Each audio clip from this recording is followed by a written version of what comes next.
반갑습니다. 말씀과 함께 하루를 시작하는 주님의 백성들을 예수님의 이름으로 축복합니다. 2023년 4월 22일 토요일 오늘 주신 말씀은 민수기 16장 36절부터 50절까지입니다. 여호와께서 모세에게 말씀하여 이르시되 너는 제사장 아론의 아들 엘르아살에게 명령하여 붙는 불 가운데에서 향로를 가져다가 그 불을 다른 곳에 쏟으라. 그 향로는 거룩함이니라.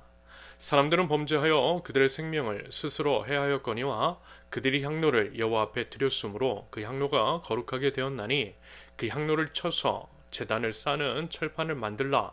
이스라엘 자손에게 표가 되리라 하신지라. 제사장 엘르아살이 불탄 자들이 드렸던 놋 향로를 가져다가 쳐서 제단을 싸서 이스라엘 자손의 기념물이 되게 하였으니 이는 아론 자손이 아닌 다른 사람은 여호와 앞에 분향하러 가까이 오지 못하게 함이며 또 고라와 그의 무리와 같이 되지 않게 하기 위함이라. 여호와께서 모세를 시켜 그에게 명령하신 대로 하였더라.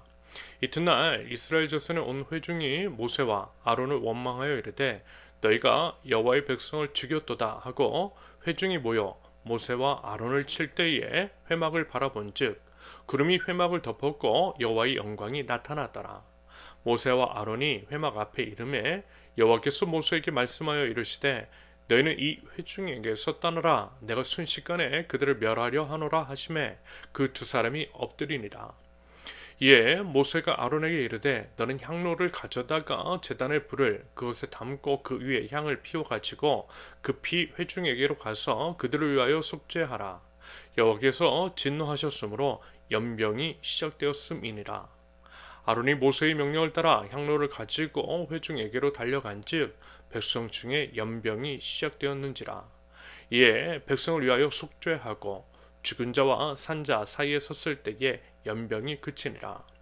고라일로 죽은 자 외에 연병에 죽은 자가 14,700명이었더라.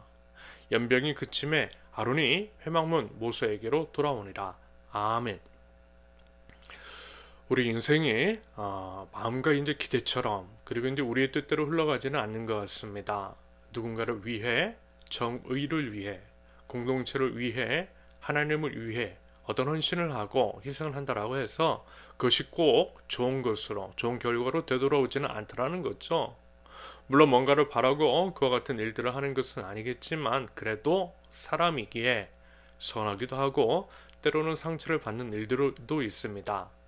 이런 일들이 반복이 되면요 정말 이제 바보처럼 느껴지고 차라리 남들처럼 그냥 그렇게 살고 싶은 마음이 드는 것이 인지상정이 아닐까라는 생각이 듭니다. 저희 이제 아버지께서 목회를 하셨습니다. 어렸을 때 물론 이제 저희 부모님께서 저희 형제에게 힘든 내색 같은 것들은 하지 않으셨지만 어렴풋이 몇 가지 알게 되는 것들이 있습니다. 아무리 그래도 알게 되더라고요. 아무튼 이제 그 중에서 이런 게 있었습니다. 왜 이런 표현을 쓰잖아요. 간이며 쓸개며 다 준다라고 하는 표현 말입니다. 목회를 할 때 아마 이제 적지 않은 순수한 목회자들이 이랬을 겁니다. 예를 들면 누가 보험을 한다라고 하면 같은 이유, 교훈을 듣고자 하는 마음에서 이미 충분히 여러 개의 보험을 이미 들었음에도 불구하고 또 이제 마다하지 않고 또 다른 보험을 들어주시는 부모님이셨습니다. 그래서요 제 앞으로 보험이 여러 개 들어 있었습니다. 어떻게 해서든 교인들을 살려내고 교인들이 살아내고 또 버텨낼 수 있도록 기도해주고 또 실질적인 돈 같은 것들을 주려고 하셨던 거예요. 그런데요 참 이상하죠. 가장 마음을 많이 쓰고 가장 많은 도움을 준 사람들이 가장 큰 상처를 주고 떠나가더라는 것. 때로는 온갖 모함과 비방으로 공격을 하되 가장 앞장서서 하더라는 겁니다. 저도요 목회를 하면서 이와 비슷한 일들을 경험했습니다. 물론 성도님들 중에는 훌륭하신 분들, 목사님 저보다 더 믿음이 좋고 순수한 마음으로 하나님과 교회 공동체 그리고 이웃들을 섬기는 분들도 많으십니다. 정말 이제 존경스러운 분들이 계세요. 그리고 이제 그와 같은 귀한 분들이 계시기 때문에 저도 지금 힘을 내어서 이 길을 걸어가고 있는 겁니다. 그런데 분명히 있긴 하더라고요. 제 가슴에도 커다란 흉터로 남아있는 사람들이 몇 명 있습니다. 그럴 수 있지. 사람이니까 그럴 수 있지. 라고 하면서 잊으려고 하는데도 그게 이제 잘 안 되는 경우들이 있습니다. 많은 정과 또 많은 사랑을 주고 또 신뢰했기 때문에 더더욱 그런 사람들이 있다라는 거예요. 그 배반감이란. 그래서 이제 때로는 이런 생각도 들었어요. 아, 그래서 이제 목사들이 정을 안 주는구나. 그냥 그래서 이제 회사처럼 직장처럼 교회를 다니고 그렇게 그래서 이제 교인들과 거리를 두는 것이겠구나. 차라리 자기 욕심 챙기기 급급한 것이겠구나. 이게 참 씁쓸한 겁니다. 당연히 이래서는 안 되는 것이겠죠. 교회니까요. 우리는 믿음이 있는 사람들이니까.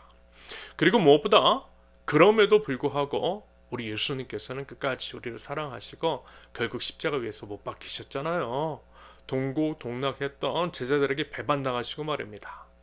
자기를 3번씩이나 부인하고 나몰라라 도망갔던 베드로를 부활 후에 다시 찾아가셔서 아침상까지 차려주셨잖아요. 그러면 여러분 우리도 예수님의 본을 끝까지 따라가는 것이 맞는 것이겠죠. 그리고 또한 믿습니다. 예수님처럼 십자가에 매달리면 우리 하나님께서 부활의 은혜를 허락하여 주실 것입니다. 여러분 우리 부디요 꼭 그 믿음 가지고 함께 나갈 수 있기를 바랍니다. 끝까지 선을 행하자라는 겁니다. 그러면서 이제 아마 지금 다루고 있는 본문에서의 모세와 아론, 방금 말씀드린 것과 같은 심정이 아닐까 싶었습니다. 기껏 죽을 각오를 하고 출애굽시켰더니 원망이나 듣고 모함받고 있잖아요. 공격받고 있어요. 별별 소리를 다 듣고 있습니다. 게다가 지금 이제 가나안 땅에 들어가고 있지 못한 이유, 모세와 아론 탓은 아니었잖아요. 12명의 정탐꾼 중에 부정적인 보고를 했던 10명의 선동에 휩쓸려간 이스라엘의 탓입니다. 잘못은 그들 자신이 저질렀고요. 그런데 이제 지금 남 탓하고 있는 겁니다. 너 때문이라고, 너 때문에 가나안 땅에 못 들어가고 있는 것이라고 말입니다. 더불어 그러한 그 악한 일당들, 모세와 아론에게 반역을 한 자들이 죽은 것 역시 결국 이제 그들의 죄 때문이었습니다. 그런데요, 41절을 보면 이스라엘 자손의 온 회중이 모세와 아론을 원망하더라는 겁니다. 역시 또 남 탓하더라는 거예요. 아무리 그래도 그렇지 이건 좀 아니지 않습니까? 물론 지도자가 책임을 지는 것은 맞는 겁니다. 책임지는 자리가 지도자의 자리인 것은 맞아요. 하지만 해도 너무한 것 같다라는 생각이 듭니다. 게다가 심지어는 모세와 아론에게 폭력까지 가하려고 합니다. 여러분 그때 모세와 아론 얼마나 외롭고 또 무서웠을까요? 하지만요, 하나님께서 세우신 모세와 아론이 악인들에게 당하게 내버려 주시지만은 않으셨습니다. 오히려 42절 이하의 기록처럼 모세와 아론을 보호하셨을 뿐만이 아니라 그들을 위해서 완악한 이스라엘을 쓸어 없애버리시려고 하신 거예요. 그랬을 때 이제 모세와 아론의 반응, 그 전에 여러분 어땠습니까? 만약에 이제 우리가 모세라고 한다면 차라리 잘 됐다고 다 죽여버리시라고, 그래서 나의 억울함을 좀 풀어주시라고 하지 않았을까요? 솔직히 그렇습니다. 그래도 돼요. 배은망덕한 자들을 저주해도 뭐라고 욕할 사람 아무도 없습니다. 그런데 안 그랬더라고요.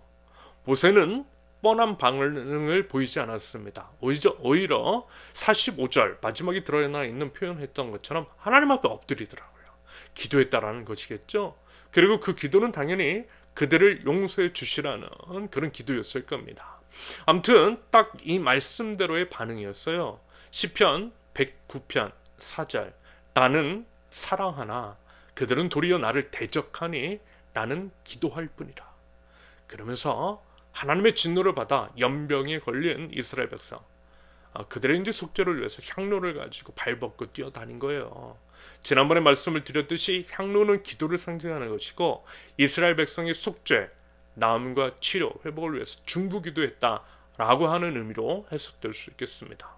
아무튼 여러분, 이게 바로 맞는 반응이라는 말씀이신 것 같아요. 하나님께서 이 믿음 바라신다라는 겁니다.